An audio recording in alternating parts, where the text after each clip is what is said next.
Assalamualaikum warahmatullahi wabarakatuh. Kali ini kelompok kami akan membahas mengenai user interface dan user experience model. Anggota kelompoknya ada Muhammad Isnan Gadelgawa dengan NIM 3411201041 yang kebetulan sedang berhalangan untuk hadir. Lalu ada Arik Miftah Fauzan dengan NIM 3411201045 dan saya sendiri Rian Sebastian dengan NIM 3411201046. Lalu ada Hibatullah Muzaffar Ma'ruf Agung dengan NIM 3411201053. Dan yang terakhir ada Alif Mahmud Bangga dengan NIM 3411201060. Lanjut pendahuluan. Yang pertama, user interface.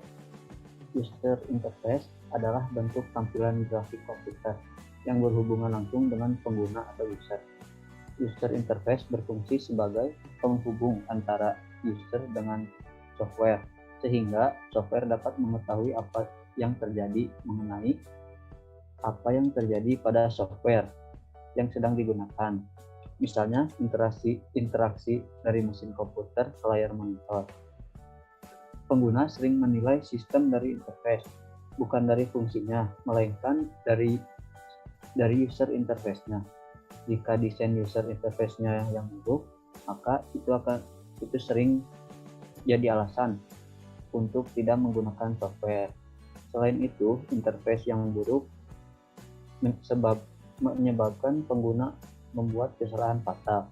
Dengan demikian, baik buruknya sebuah software tergantung dari bagaimana user mengerti ketika menggunakan software.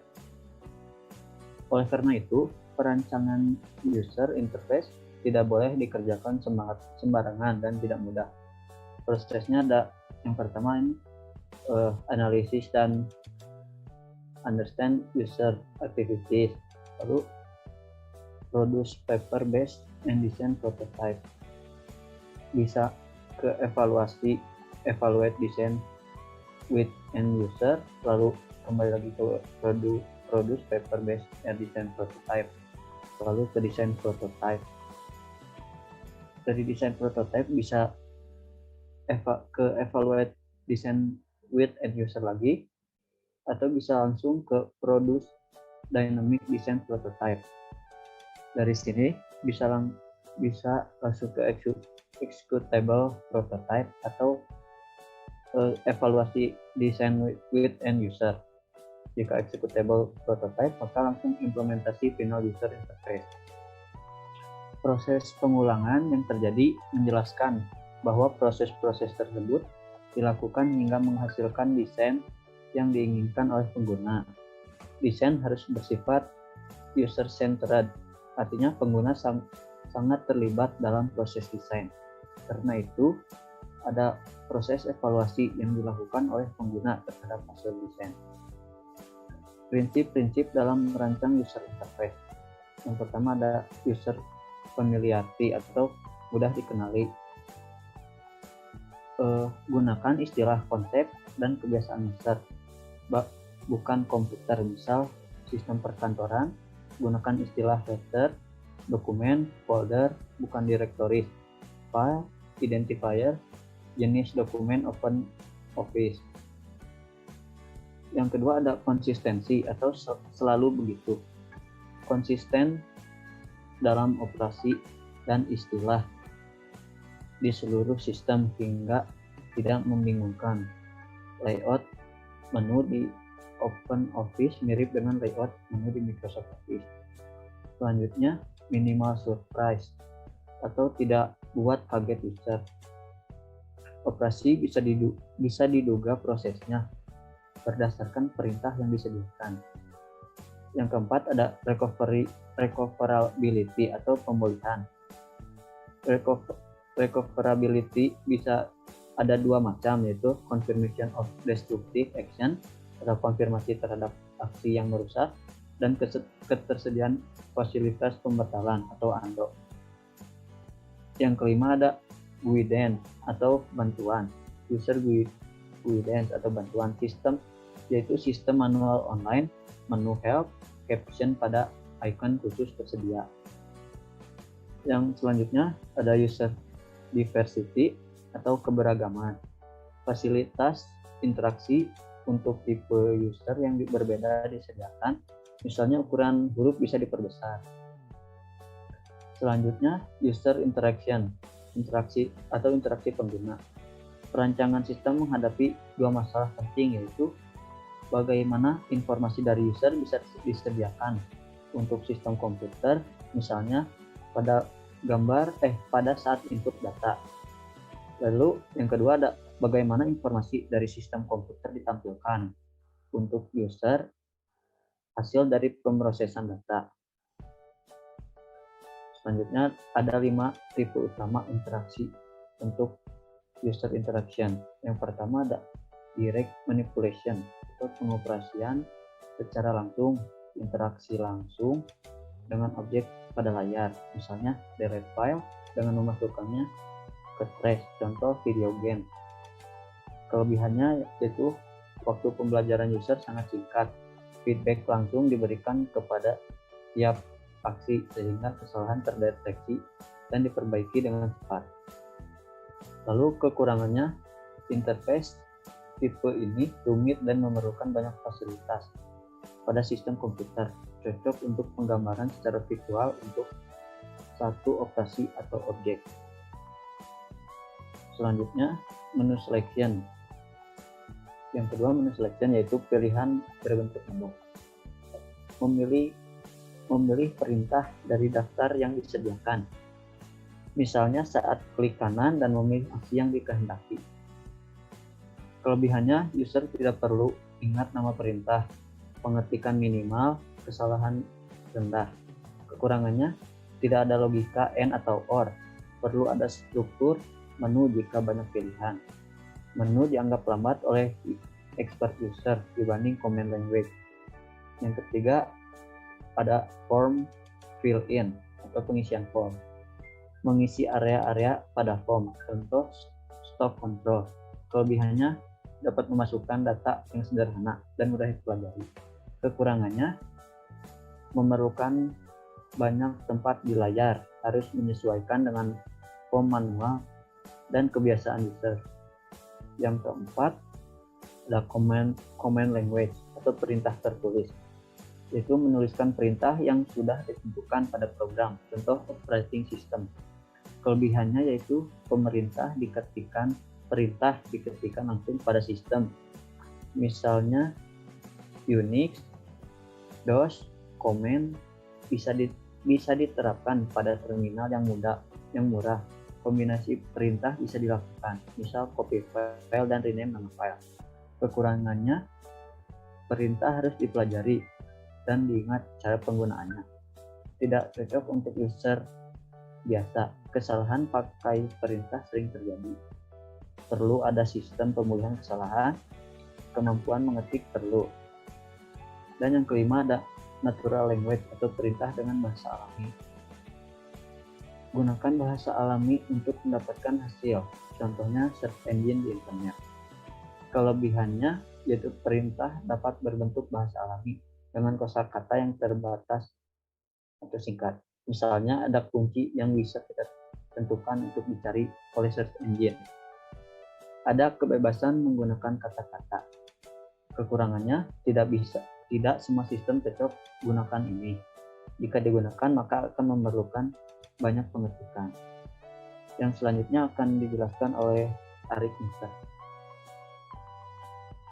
Selanjutnya saya akan melanjutkan materi yang telah disampaikan oleh Rian. Poin selanjutnya di sini ada penyajian informasi atau information presentation. Sistem yang interaktif pasti menyediakan cara untuk menyajikan informasi untuk pengguna. Penyajian informasi bisa berupa penyajian langsung dari input yang diberikan atau seperti teks pada word processing, atau disajikan dengan grafik. Beberapa faktor berikut adalah hal yang perlu diperhatikan sebelum menentukan bentuk penyajian informasi. Yang pertama, apakah pengguna perlu informasi dengan kecepatan tinggi atau data yang saling berhubungan? Yang kedua,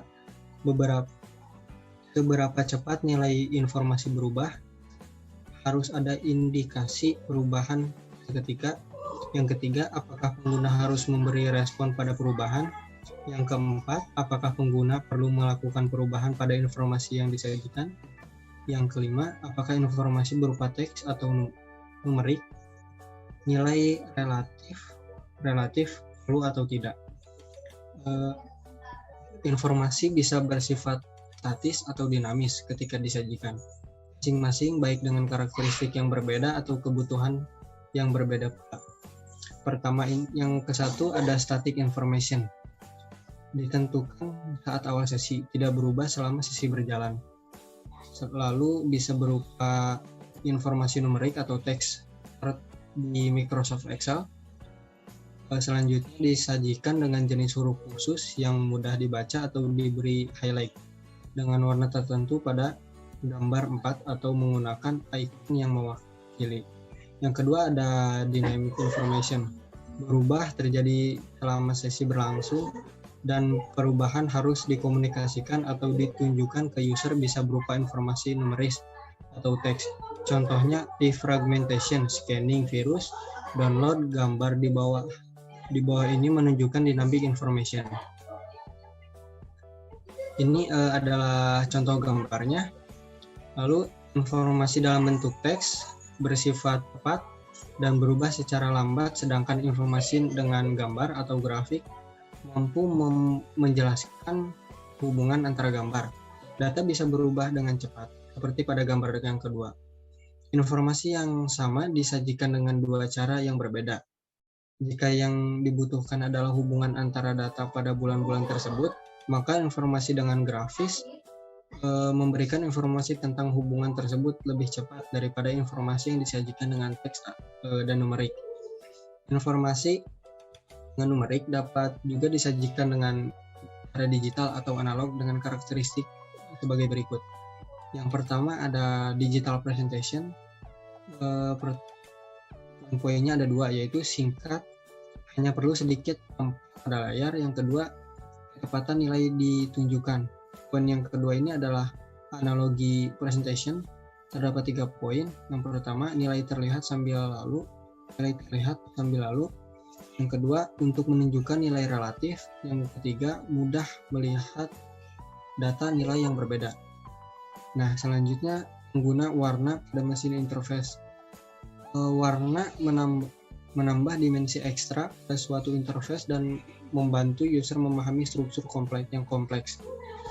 Lalu bisa dipakai untuk mewarnai terang, highlight, hal-hal khusus. Lalu kesalahan umum dalam penggunaan warna pada desain UI.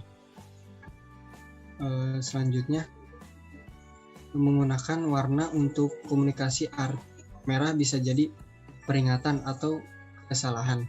Lalu terlalu banyak gunakan macam warna. Dalam menggunakan warna pada desain interface ada beberapa petunjuk yang harus diikuti seperti berikut ini. Pertama, hindari penggunaan terlalu banyak warna. Yang kedua, gunakan kode warna untuk mendukung operasi penggunaan bisa operasi. Yang ketiga, pengguna bisa dikendalikan warna untuk kode. Yang keempat, desain monokrom. Kemudian tambahkan warna. Yang selanjutnya, gunakan warna kode secara konsisten. Lalu hindari pasang warna yang tidak cocok atau norak. Dan yang terakhir, gunakan warna untuk menunjukkan perubahan status. Selanjutnya adalah user experience. User experience adalah bagaimana pengalaman pengguna dalam berinteraksi atau menggunakan produk digital Anda. Pengalaman ini dilihat dari betapa mudahnya pengguna untuk mendapatkan apa yang mereka inginkan dari produk tersebut. Untuk membuat user interface harus melibatkan user dengan orientasi perancangan user interface berfokus pada user. Dengan demikian, pada saat mengembangkan, harus menggunakan konsep interaksi desain. Karakteristik utama interaksi desain adalah 1. Pengguna harus dilibatkan melalui pengembangan proyek. Yang kedua, tujuan, kegunaan, dan pengalaman pengguna yang spesifik perlu diidentifikasi, didokumentasikan dengan jelas dan disepakati di awal proyek. Dan yang ketiga, iterasi diperlukan melalui kegiatan inti. Tujuan kegunaannya yang pertama efektif untuk digunakan. Efektivitas adalah tujuan yang sangat umum dan mengacu pada seberapa baik sistem yang dalam melakukan apa yang seharusnya dilakukan. Pertanyaannya adalah apakah sistem mampu memungkinkan orang untuk belajar dengan baik, melakukan pekerjaan mereka secara efisien, mengakses informasi yang mereka butuhkan, membeli barang mereka yang inginkan, dan sebagainya. Selanjutnya, efisien untuk digunakan, mengacu pada cara sistem mendukung penggunaan dalam menjalankan tugas mereka. Yang terakhir, aman digunakan. Keselamatan melibatkan melindungi pengguna kondisi berbahaya dan situasi yang tidak diinginkan. Materi selanjutnya akan dijelaskan oleh Alif Mahmud Subagio. Baik, yang selanjutnya yaitu memiliki utilitas yang baik. Utilitas merujuk pada sejauh mana sistem menyediakan fungsionalitas yang tepat sehingga pengguna dapat mengerjakan apa yang ingin dikerjakan. Satu contoh sebuah sistem dengan utilitas tinggi, masalah paket perangkat lunak akuntansi yang menjadi alat komputasional yang handal bagi pengerjaan bermacam tugas para akuntan. Di sisi lain, kita juga melihat kehadiran perangkat lunak dengan utilitas rendah yang didesain dengan fungsi-fungsi sangat spesifik. Contohnya adalah converter format file, yaitu doc ke PDF misalnya. Contoh berikutnya yaitu software akuntansi komputasi tinggi, alat menggambar memaksa pengguna menggambar tanpa utilitas menggambar tangan. Mana yang lebih baik? Lalu yang selanjutnya mudah untuk dipelajari, mengacu pada seberapa mudah suatu sistem dipelajari untuk digunakan, segera memulai dan menjadi kompeten dalam melaksanakan tugas tanpa terlalu banyak usaha. XP-nya penggunaan sehari-hari, TV interaktif, email, konferensi, video. Selanjutnya yaitu mudah diingat cara menggunakannya. Yaitu mengacu pada seberapa mudah suatu sistem untuk mengingat sebagaimana menggunakan setelah dipelajari.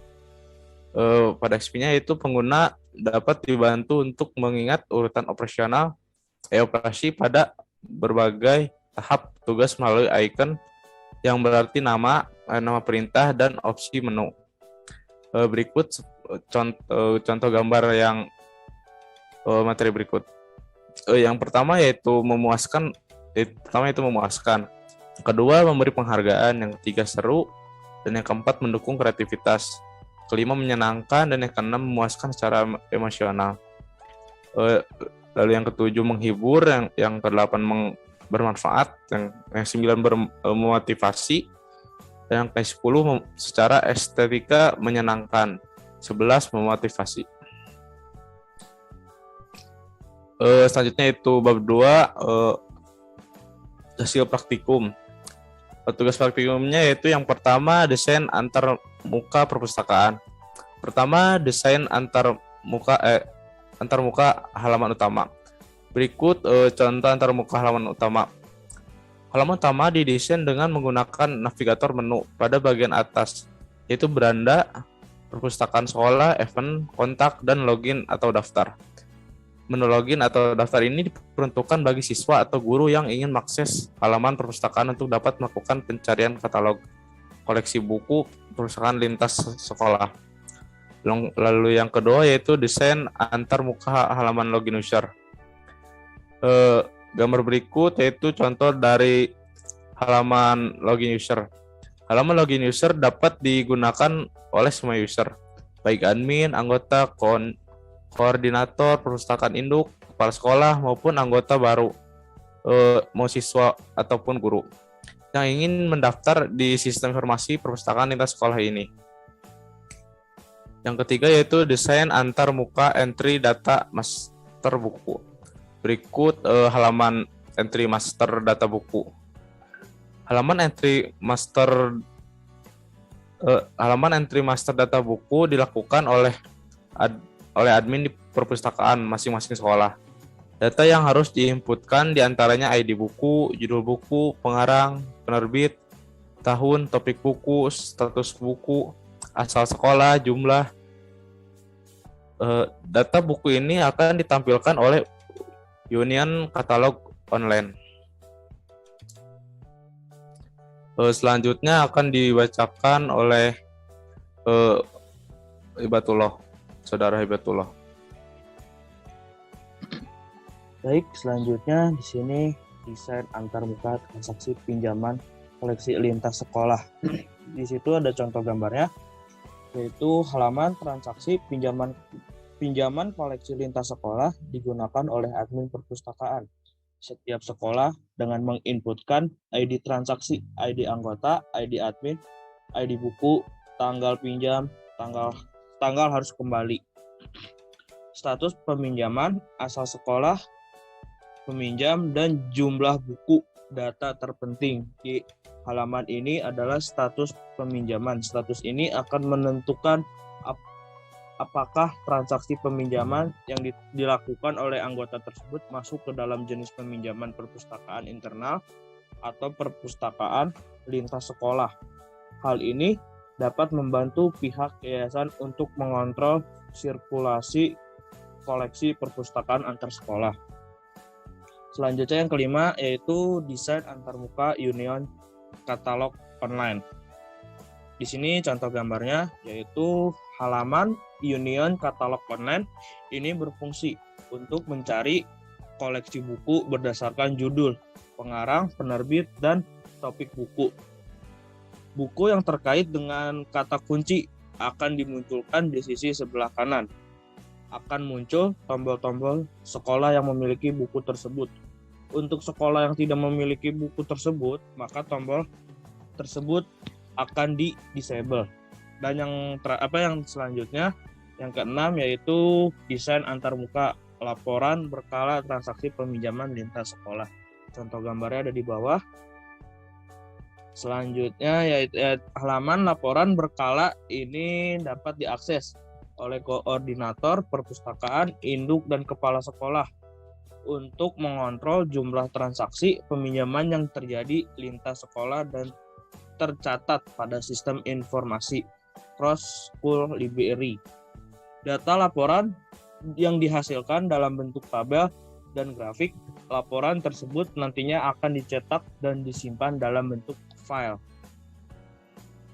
Ya, bisa disimpulkan yaitu pada praktikum kali ini kita membahas tentang user interface dan user experience, model UI atau UX, yaitu UI adalah bagian dari UX yang berupa tampilan visual design sebuah sistem. Tampilan tersebut memungkinkan pengguna terhubung dan berinteraksi dengan suatu produk.